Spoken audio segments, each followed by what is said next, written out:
Hello everyone, कैसे हो आप लोग। उम्मीद करती हूँ बहुत ही अच्छे होंगे। मैं रीना आपके अपने यूट्यूब चैनल सेंटर अकेडमी में स्वागत करती हूँ। जैसे कि आप जानते हैं, मैं डेली आप लोगों के लिए एक प्रीवियस ईयर क्वेश्चन लेकर आ रही हूँ। तो आज मैं आप लोगों के लिए हिंदी का प्रीवियस ईयर क्वेश्चन लेकर आई हूँ, जो कि हाल ही में जो 2023 में एग्ज़ाम हुआ था फरवरी में, आई थिंक 2023 वाला हिंदी का मैं पेपर लेकर आई हूँ, जो कि डेट 4 तारीख दूसरा महीना 2023 का है। ठीक है, तो चलिए देख लेते हैं हिंदी का पेपर किस टाइप की आया हुआ था 4 तारीख में। और क्या कहते हैं, मैं आप लोगों के लिए केवल वही कंटेंट वाला क्वेश्चन लेकर आई हूँ। आई थिंक वो पैसेज वाला पार्ट नहीं लेकर आई हूँ। अगर आप लोगों को चाहिए कि मैं उसे भी करवा दूँ तो आप लोग कमेंट करके बता दीजिएगा, ठीक है। तो मैं पूरा 30 क्वेश्चन लेकर आऊँगी, 30 नंबर का, ठीक है, हिंदी का। तो ये है लैंग्वेज फर्स्ट का, ठीक है, लैंग्वेज फर्स्ट हिंदी का पेपर है, ठीक है। और क्या कहते हैं, आप लोग बता दीजिएगा तो मैं पूरा 30 क्वेश्चन लेकर आऊँगी, ठीक है। तो वही मैं केवल आज कंटेंट वाला क्वेश्चन लेकर आई हूँ, पैसेज वाला नहीं लेकर आई हूँ, ठीक है। 15 क्वेश्चन है, चलिए देख लेते हैं किस टाइप के क्वेश्चन हैं। तो चलिए देख लेते हैं।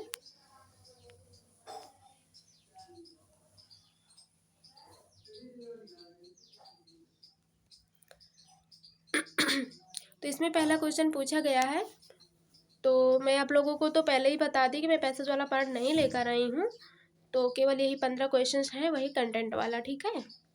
तो इसमें नंबर 1 क्वेश्चन है, भाषा अर्जन के संदर्भ में बच्चों के लिए सर्वाधिक महत्वपूर्ण क्या है। तो इसमें पूछा गया है भाषा अर्जन के संदर्भ में बच्चों के लिए सबसे अधिक महत्वपूर्ण क्या है। तो इसमें ए नंबर में पूछा गया है, बच्चों की गलतियों में वहीं सुधार कर देना चाहिए। नंबर बी में है, बच्चों को एक दूसरे से अंतःक्रिया करने के मौके देना। नंबर सी में पूछा गया है, आसपास के परिवेश में खोजबीन करने के अवसर देना। नंबर डी में है, परिवार में वयस्कों की नकल करने और उनके द्वारा बोले जा रहे शब्दों को कंठस्थ करने के लिए कहना। तो ये एक बात मैं आप लोगों को बता दूं कि जहाँ कंटेस्ट करने, याद करने, आई थिंक तुरंत ही बच्चे जो गलतियाँ कर रहे हैं उसे सुधार कर दें, ये सब गलत चीज़ें होती हैं। क्योंकि अगर बच्चे गलतियाँ करेंगे तो उन्हीं गलतियों के द्वारा ही बच्चे सीखते हैं, ठीक है। तो बच्चे जो कर रहे हैं उन्हें वैसे ही करने देना चाहिए। तो यहाँ पे ये बातें गलत हैं। कौन सी बात, ये कंटेस्ट करने की बात गलत है, ठीक है। और यहाँ पे ए नंबर में कहा गया है, बच्चों की गलतियों में वहीं का वहीं सुधार कर देना चाहिए। नहीं, तो ये बात गलत है, वहीं का वहीं सुधार नहीं करना चाहिए। बच्चा जो कर रहा है उसे करने देना चाहिए, ठीक है। और एंड बी नंबर में है, बच्चों को एक दूसरे से क्रिया करने के मौके देना, ठीक है। एंड सी नंबर में है, आसपास के परिवेश में खोजबीन करने के अवसर देना चाहिए। तो इसमें आप लोगों को पता होगा कि इसमें दोनों नंबर सही है, ये भी बी नंबर वाला भी सही लग रहा है, सी नंबर भी सही लग रहा है, ठीक है। लेकिन इसमें क्या कहते हैं, पूछा गया है भाषा अर्जन के बारे में, ठीक है। तो भाषा अर्जन के बारे में सबसे ज़्यादा अप्रोप्रिएट आंसर है बी नंबर, बच्चों को एक दूसरे से अंतःक्रिया करने के मौके देना चाहिए, ठीक है। आसपास के परिवेश में खोजबीन करने के अवसर देना, ये भी बात सही है, लेकिन भाषा अर्जन के संदर्भ में सबसे ज़्यादा सही आंसर है बी नंबर, बच्चों को एक दूसरे से अंतःक्रिया करने के मौके देना, ठीक है। अगर एक दूसरे से जितनी बातचीत करेंगे, आई थिंक चाहे वयस्क हो या बच्चे बच्चे आपस में जो भी बातें करेंगे तो वहाँ पे अर्जन ही करेंगे, कुछ ना कुछ एक दूसरे से सीखेंगे ही, ठीक है। तो यहाँ पे अर्जन की बात कहा है, तो इसलिए अर्जन के बारे में यहाँ पे क्या कहते हैं, बी नंबर सही हो जाएगा। आगे देखते हैं। तो यहाँ पे सबसे सही ये वाला आंसर है, कौन सा, बी नंबर, ये वाला। आगे देखते हैं। इसमें पूछा गया, निम्नलिखित में से कौन सा कथन राष्ट्रीय शिक्षा नीति 2020 को उल्लेखित नहीं करता है। ए नंबर में है, यदि बच्चों को उनकी मातृभूमि में, आई थिंक मातृभाषा में पढ़ाया जाता है तो वे दूसरी भाषाएं नहीं सीख पाएंगे। नंबर बी में है, पढ़ना और लिखना सीखने की शुरुआत बच्चों के घर की भाषा में होनी चाहिए। सी नंबर में है, छोटे बच्चे अपनी आई थिंक मातृभाषाओं में बेहतर तरीके से सीखते हैं। और डी नंबर में है, बच्चों को कम से कम कक्षा 5 तक उनकी मातृभाषा में पढ़ाना चाहिए। तो यहाँ पे सबसे सही आंसर क्या है, तो इसमें आप लोग अगर पढ़े होंगे, राष्ट्रीय शिक्षा नीति 2020 में क्या उल्लेखित नहीं करता है। इसमें नहीं की बात पूछा गया है कि जो 2000 राष्ट्रीय शिक्षा नीति 2020 है उनमें उसमें क्या नहीं दिया गया है। तो उसमें पढ़ना और लिखना सीखने की शुरुआत बच्चों के घर की भाषा में होनी चाहिए, ये बात कही गई है। एंड छोटे बच्चे अपनी मातृभाषाओं में बेहतर तरीके से सीखते हैं, ये भी बात कहा गया है, आई थिंक उसमें किसमें, शिक्षा नीति, राष्ट्रीय शिक्षा नीति 2020 में, ठीक है। एंड डी नंबर में है, बच्चों को कम से कम कक्षा 5 तक उनकी मातृभाषा में पढ़ाना चाहिए, तो ये बात भी कहा गया है। एंड ए नंबर में देखते हैं, यदि बच्चों को उनकी मातृभाषा में पढ़ाया जाता है तो वे दूसरी भाषाएं नहीं सीख पाएंगे। ये चीज़ें नहीं कहा गया है किसमें, राष्ट्रीय शिक्षा नीति 2005 में ये बात नहीं कहा गया है कि अगर वो अपनी मातृभाषा में सीख रहे हैं तो वो दूसरी भाषा सीखने में उसे कठिनाई होगी या नहीं सीख पाएंगे, तो ये बात गलत है। ठीक है, तो जो गलत है वही चीज़ सही है, क्योंकि गलत पूछा गया है तो इसलिए ए नंबर सही हो जाएगा। ठीक है,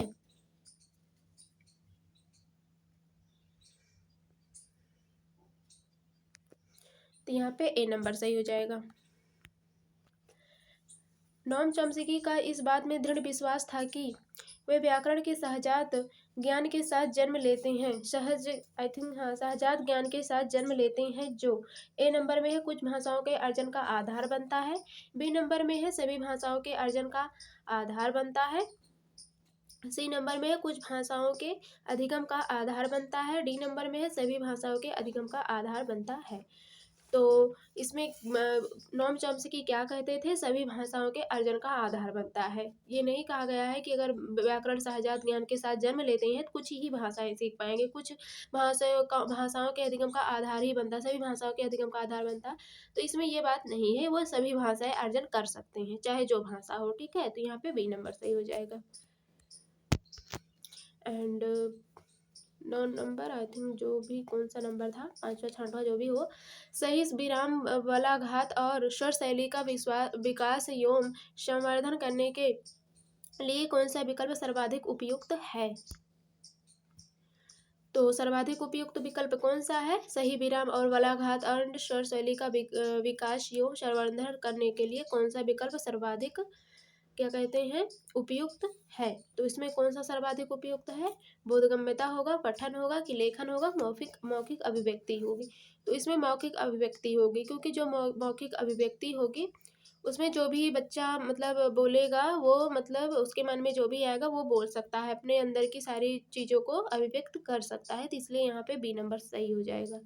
ठीक है, अगला देखते हैं, गीतिका मोबाइल मैनुअल में किसी विशिष्ट सूचना के लिए बहुत तेजी से पढ़ रही है, पठन के इस उपकौशल को किस नाम से जाना जाता है।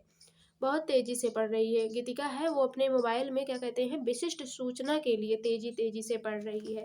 ठीक है, किसी विशिष्ट सूचना के लिए पढ़ रही है तेजी से, आई थिंक तेजी से पढ़ रही है। तो क्या कहते हैं, अगर विशिष्ट सूचना एंड तेजी से जब पढ़ रही है तो यहाँ पे आलोचनात्मक पठन होगा कि बारीकी पठन कि बॉटम अप होगा, सरसरी तौर पर पढ़ना। तो आप लोग जैसे न्यूज़पेपर पढ़ते हैं तो उसको बहुत तेज़ी से पढ़ते हैं। ठीक है, सरसरी तौर पर पढ़ते हैं, जल्दी से जो आप लोगों को चाहिए मेन सूचनाएं उसी को ही आप देखते हैं, तो इसलिए यहाँ पे सरसरी तौर पर पठन हो जाएगा। तो उसी प्रकार से जो मोबाइल मैनुअल में किसी विशिष्ट सूचना के लिए मतलब किसी मेन जानकारी के लिए गीतिका जो है वो जल्दी तेजी से पढ़ रही है, तो इसलिए यहाँ पे इसका उपकौशल हो जाएगा सरसरी तौर पर पठन। ठीक है, तो यहाँ पे बी नंबर सही हो जाएगा। एक अध्यापक ने पुनः प्राप्ति सुधार हेतु अनुच्छेद प्राप्त पर 2 प्रश्न तैयार किए, वह किस बात का आकलन करना चाह रही है। जो है एक अध्यापिका है, वह पुनः प्राप्ति सुधार हेतु अनुच्छेद पर 2 प्रश्न तैयार किए हैं और उसके आकलन मतलब तैयार करने के बाद वो आकलन करना चाह रही है। तो किसका आकलन करना चाह रही है, ज्ञान का, अनुप्रयोग का, समझ का कि विश्लेषण का। तो किसका कर रही है, तो यहाँ पे आई थिंक यहाँ पे ज्ञान का हो जाएगा। ठीक है, क्योंकि जो अनुच्छेद है अनुच्छेद को पढ़ा फिर उसके 2 प्रश्न तैयार किए उसके बाद आकलन कर रही है, तो इसका मतलब हो गया यहाँ पे ज्ञान का कर रही है आकलन। तो यहाँ पे कौन सा सही हो जाएगा, ए नंबर सही होगा। अगला देखते हैं, एक भाषा अध्यापक अपने विद्यार्थियों की आवश्यकता को ध्यान में रखते हुए गतिविधि या पाठ्य सामग्री में आवश्यक बदलाव करती है, यह क्या कहलाएगा। ठीक है, एक भाषा अध्यापक है और वो विद्यार्थियों की आवश्यकता को ध्यान में रखते हुए गतिविधि या पाठ्य सामग्री में आवश्यक मतलब कुछ बदलाव कर देती हैं, तो यह क्या कहलाएगा, अभिग्रहण कहलाएगा, बी नंबर अनुकूलन कहलाएगा कि सी नंबर मूल्यांकन कहलाएगा कि डी नंबर समीक्षा कहलाएगा। तो यहाँ पे क्या होगा, तो यहाँ पे बी नंबर होगा, अनुकूलन होगा। ठीक है, क्योंकि वहाँ पे उनकी आवश्यकताओं के अनुसार कुछ थोड़ा बहुत वो चेंज कर दे रहे हैं। ठीक है, वो गतिविधि पाठ्य सामग्री में आवश्यक बदलाव कर रहे हैं, तो यहाँ पे अनुकूलन हो जाएगा। समीक्षा की कोई यहाँ पे बात नहीं हो रही है, ना तो यहाँ पे मूल्यांकन हो रहा है ना ही अभिग्रहण हो रहा है, तो यहाँ पे क्या हो जाएगा, यहाँ पे बी नंबर हो जाएगा, अनुकूलन हो जाएगा। ठीक है,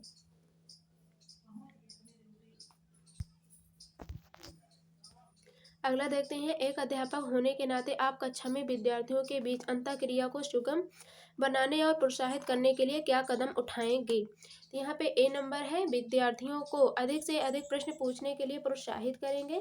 बी नंबर है, विद्यार्थियों से उनकी राय व सुझाव मांगेंगे। सी नंबर है, उन्हें पाठ्य सामग्री ऊंचे स्वर में पढ़ने के लिए कहेंगे। डी नंबर है, आपके द्वारा बोले गए संवाद को दोहराने के लिए कहेंगे। तो यहाँ पे कौन सा सही हो जाएगा।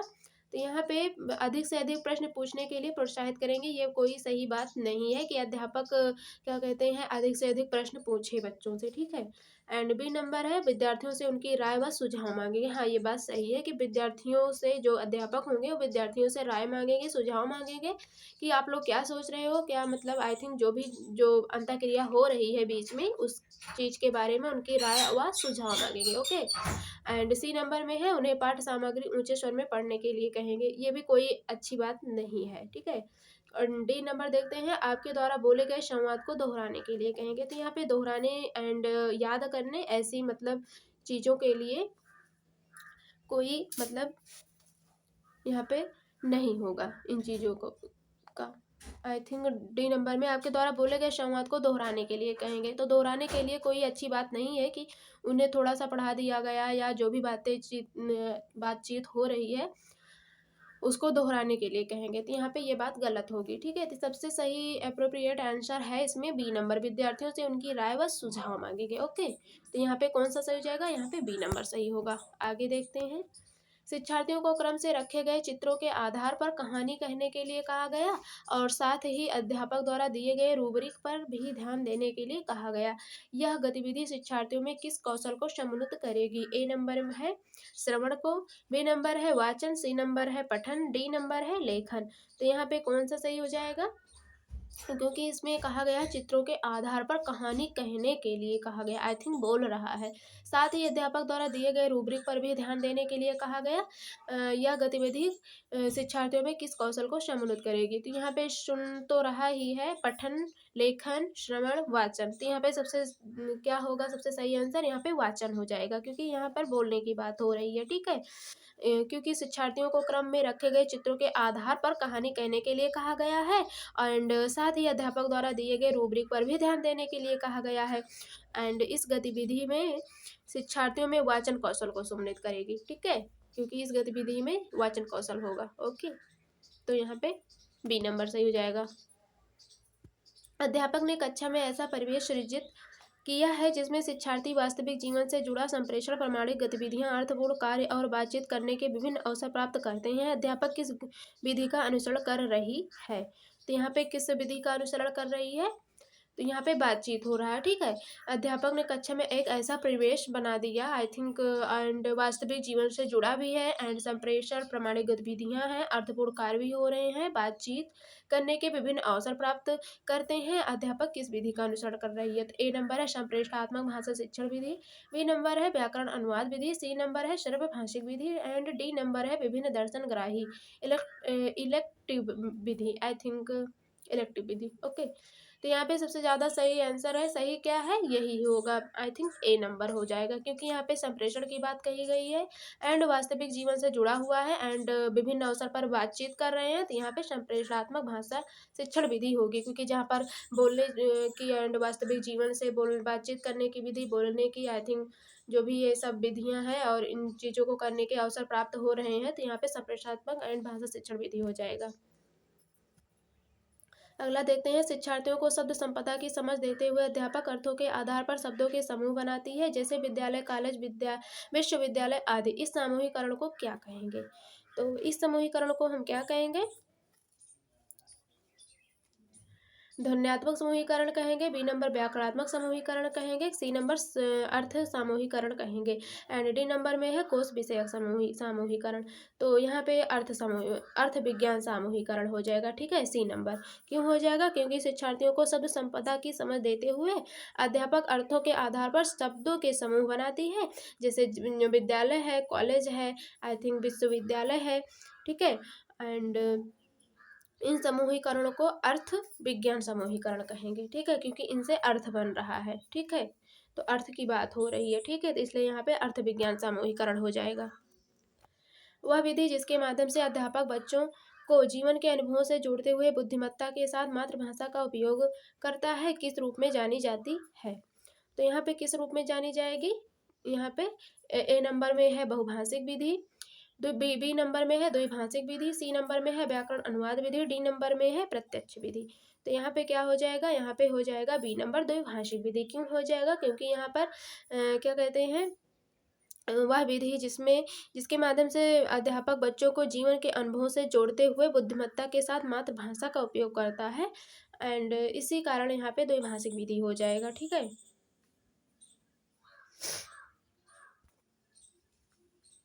क्योंकि एक से दूसरे में जा रहा है। ठीक है, तो यहाँ पे द्विभाषिक विधि हो जाएगा बी नंबर। एक अध्यापक ने कक्षा 8 के शिक्षार्थियों को नाटक के कथानक और महत्वपूर्ण घटनाओं का सारांशीकरण करने के लिए कहा। यह कार्य ब्लूम टैक्सोनॉमी के किस संज्ञानात्मक क्षेत्र से संबंधित है? ए नंबर ज्ञान, सी नंबर अनुप्रयोग, बी नंबर समझ, डी नंबर मूल्यांकन। यह किससे संबंधित है? तो यह किससे संबंधित होगा? यहाँ बी नंबर होगा, समझ से संबंधित होगा। ठीक है, क्योंकि यह घटनाएं सारांशीकरण करने के लिए कहा गया है। आई थिंक यहाँ पे संज्ञानात्मक क्षेत्र से भी संबंधित है, तो इसलिए यहाँ पे कॉग्निटिव से आई थिंक संज्ञानात्मक क्षेत्र से संबंधित है, तो इसलिए यहाँ पे बी नंबर हो जाएगा। सही है। अनुच्छेद लिखते समय व्याकरण, विराम चिन्ह और वर्तनी की जांच करना प्रक्रिया लेखन का कौन सा चरण होगा? ए नंबर प्रारूपण होगा, बी नंबर संपादन होगा, सी नंबर प्रकाशन होगा, डी नंबर विचार बिंदु खोजना होगा। तो यहाँ पे क्या होगा? लिखते समय व्याकरण और विराम चिन्ह और वर्तनी की जांच करना प्रक्रिया लेखन का कौन सा चरण होगा? तो यहाँ पे कौन सा चरण होगा? क्योंकि यहाँ पे जांच किया जा रहा है, तो जांच करने का मतलब होगा एडिट, मतलब संपादन हो जाएगा। ठीक है, तो यहाँ पे बी नंबर सही हो जाएगा।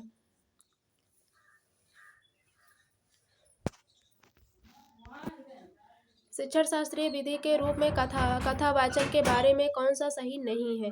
यह कहानी से मिली सीख को याद करने में मदद करता है, एंड बी नंबर में है यह देश की क्षेत्रीय और सांस्कृतिक विविधता को समझने में मदद करता है, सी नंबर में है यह कहानियों को सभी स्तरों पर पाठ्यचर्या में एकीकृत करने में मदद करता है, डी नंबर यह कल्पनाशीलता और रचनात्मक की क्षमता का संवर्धन करने में मदद करता है। तो यहाँ पे कौन सा वाला सही हो जाएगा? इसमें ए नंबर सही हो जाएगा। ठीक है, तो आज के लिए बस इतना ही। पूरा टोटल 15 क्वेश्चन थे हिंदी के। ठीक है, पैसेज वाला पार्ट मैं नहीं करवाई। अगर आप लोगों को चाहिए कि मैं पूरा फुल पेपर लेकर आऊँ, पैसेज वाला पार्ट भी लेकर आऊँ, कंटेंट वाला, तो आप लोग कमेंट करके बता दीजिएगा, मैं पूरा पेपर लेकर आऊँगी। ठीक है, तो आज के लिए बस इतना ही। मिलते हैं नेक्स्ट क्लास में, तब तक के लिए धन्यवाद। ठीक है, आप लोग चैनल को सब्सक्राइब कर लीजिएगा ताकि मैं जो भी वीडियो लेकर आऊँ सबसे पहले आप लोगों तक पहुँच जाए। ठीक है।